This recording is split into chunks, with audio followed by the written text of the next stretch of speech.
Now at 6 on Time Warner Cable News on ABC 45, looking for insight why Greensboro police are still investigating a double homicide and how they want the public's help.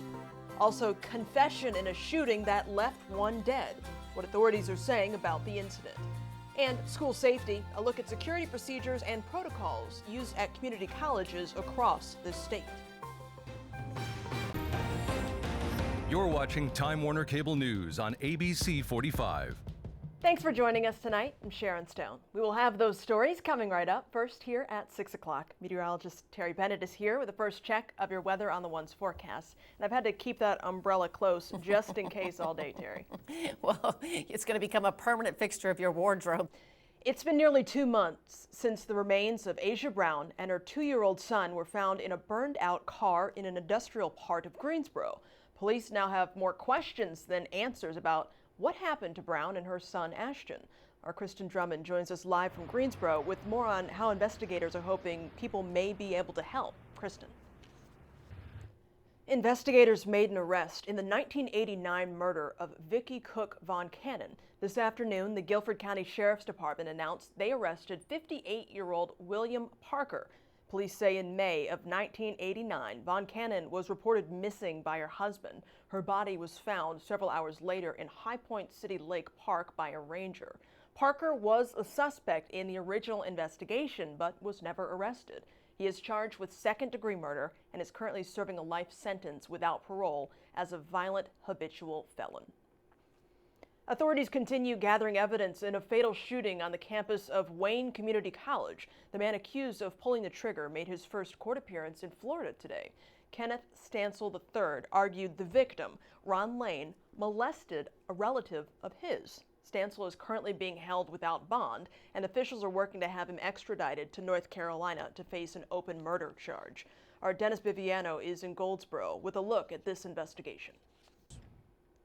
And a moment of silence was held today for Ron Lane. Students and staff started leaving items for a makeshift memorial at Plunk Clock on campus this morning as they returned to class one day after the shooting. There's a renewed focus on security on campuses following that deadly shooting. Chris Williams examines security at community colleges to see if all is being done to protect students. Designs are complete, and the city of Greensboro is ready for the next phase of the more than $20 million Horse Pen Creek Road widening project. Greensboro is currently in the process of right-of-way acquisition, working to purchase about 140 properties. As part of that process, the city purchased 3 chunks of property for almost $150,000 earlier this month. The overall goal is to widen the road from 2 to 4 lanes from New Garden to Battleground Avenue, add bike lanes, a median, and sidewalks. Over the last 10-15 years, there's been a lot of growth in housing, recreation centers, schools in the area, and so we've seen traffic increase as well.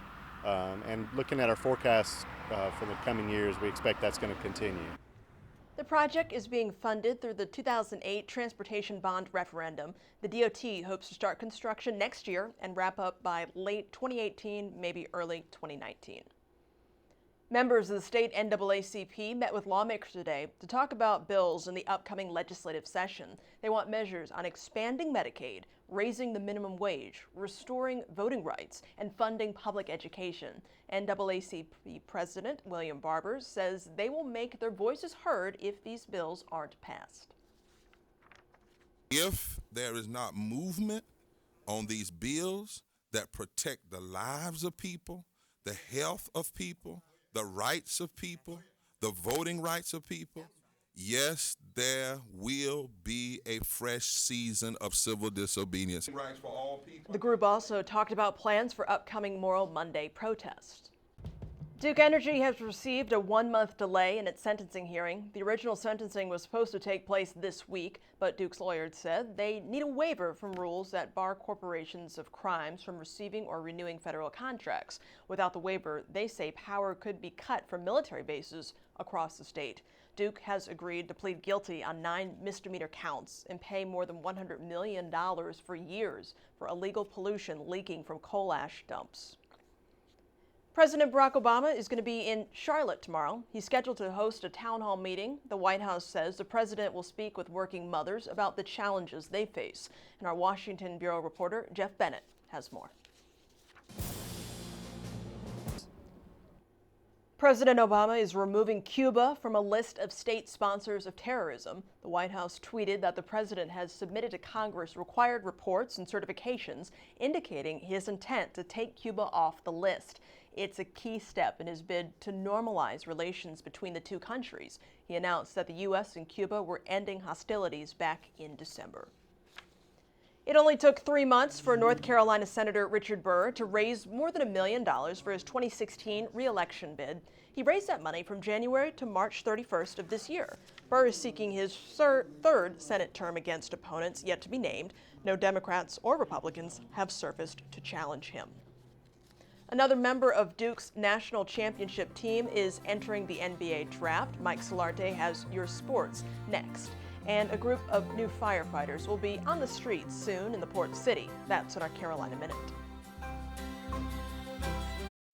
All right, thank you. Profits rise for the nation's largest bank. Let's get the latest on the economy now from our team on Wall Street.